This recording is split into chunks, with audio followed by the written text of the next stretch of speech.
Professor Gilchrist, are you actually a professor, or is it just Miss Gilchrist? I want to address you properly. Hi, it's Ms. Gilchrist. Okay. Thank you. Ms. Gilchrist, thanks for coming on the show. I appreciate it. So what you actually wrote is you wrote that Gorsuch, like Antonin Scalia, is a proponent of originalism, which means he believes a judge should attempt to interpret the words of the Constitution as they were understood at the time they were written. When the Constitution was written, women couldn't own property. In 1787, women didn't have the right to vote. It would be 133 years before women won that fight, a fight they fought for 72 years. Considering women had no rights when the Constitution was written and there was no mention of women in the Constitution, originalism is sexist.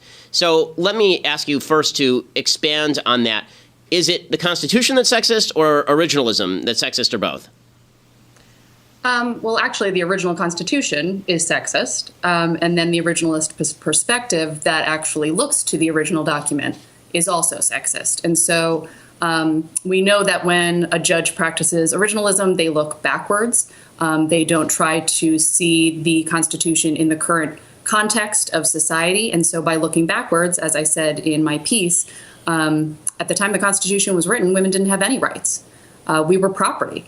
So, yes, the originalist perspective is sexist. And so I think Neil Gorsuch will not be good for women on the Supreme Court. Okay, so two quick things. One, you're right, obviously, that women did not have rights under the Constitution in many ways. The idea that they were property is an overstatement. They couldn't be sold into slavery. I mean, black people were property. Women were not property under the Constitution of the United States. But I do have a basic question here, which is, what do you think a judge's job is? Right? I mean, a judge, from where I sit, and according to the structure of the Constitution, his job is to interpret the law as it's written, not to make up what he wishes the law were. That's what we have legislatures for. That's why we have people who vote on things. The idea that you're going to have some sort of super legislature made up of the great wise men or women who decide what a text means that has nothing to do with the original meaning of the Constitution. What do you think a judge's job should be?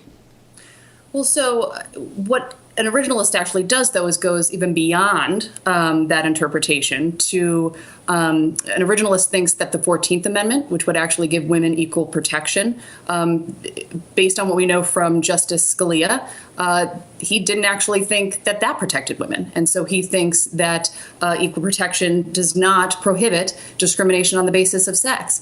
An originalist like Scalia also feels that the right to privacy is not included in the Constitution. And so right. I understand what a judge's job is, but then we also have, thankfully, the legislature.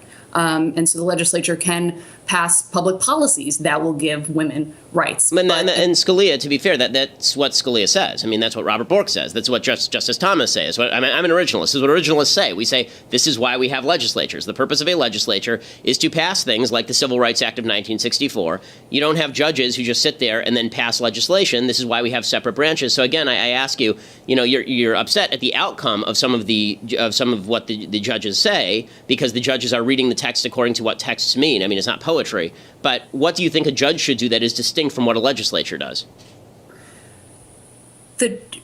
Well, to answer that, I mean, what now is happening is, so the legislature passes a policy to give women greater access. Let's use Hobby Lobby, since that's a case that Neil Gorsuch, ruled on. The Congress passed healthcare reform to allow women to have greater access to birth control. And when that then went through the court process, because conservatives argued against that, when it went through the court process, it was ruled down. And so, we might have the legislature, yes, we have judges, but with an originalist perspective, like Neil Gorsuch's and like Scalia's, when we try to progress women through public policy, it then is still being shot down in the courts because that originalist perspective, as I mentioned, is a sexist perspective. Okay, so again, the problem is that, take Hobby Lobby as an example. It wasn't that Neil Gorsuch is against contraception, presumably. His church apparently is pro-contraception.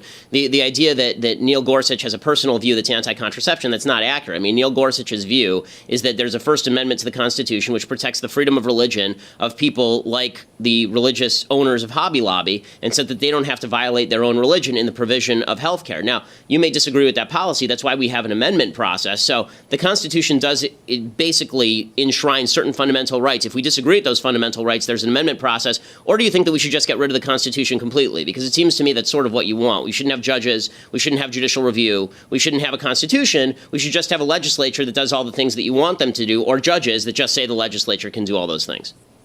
No, not at all. We need to pass public policies, or we could amend the Constitution. And Right. women did try that through the Equal Rights Amendment, but that too didn't make it through. Right. And so, to your point about Hobby Lobby, it is the first decision where two competing interests, the religious freedom, religious rights of individuals, did actually then trump the rights of those who need access to birth control. And so I think a different judge in that position, who doesn't have an originalist perspective like Neil Gorsuch's, wouldn't have ruled in that way. So how should a judge read a text? Should a judge just decide what the judge wants to be the law and then just say this is the law? Like, what standard do you use?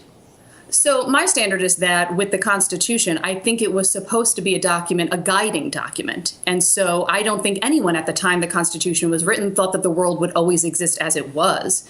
And so I certainly think we need that text, but we should interpret it in light of what is happening in present day. We've changed a lot as a culture and as a society. And so to assume that you can use a text from hundreds of years ago to decide cases today just seems ridiculous. Except that we do that with texts literally every day in the courts. We use the Sherman Antitrust Act to rule on antitrust. We use the Food and Drug Administration Act to determine what the FDA is allowed to regulate. Legislation is designed to be interpreted as text. You know, this is just basic legal 101. I mean, you're supposed to read a text as it's written, not as a piece of T.S. Eliot. Yes, but we use that text to interpret current day problems. And it seems that when it comes to women's rights, originalist perspective tends to side on the air of always looking backward and not looking at current day because if I wrote a piece of legislation 10 years ago and I said to you, okay, you and I write a piece of legislation today, right? And we use the language of today. We mean something by that language. In this conversation, somebody will read this 100 years from now, and we will have meant what we're saying to each other. We understand what we're saying. If somebody wants to read what we're talking about today, and then it turns out that all the words that we're using now mean the reverse because things have changed, did our conversation mean the reverse of what it meant, or does it mean what we're talking about right now? Words have meaning at the time they are said, and to try and read new meanings into old words just because, quote-unquote, times have changed, you can end up with some really bizarre results. I mean, and the problem here is that, you know, you may not like what Neil Gorsuch is trying to do, but at least it's a rule of interpretation.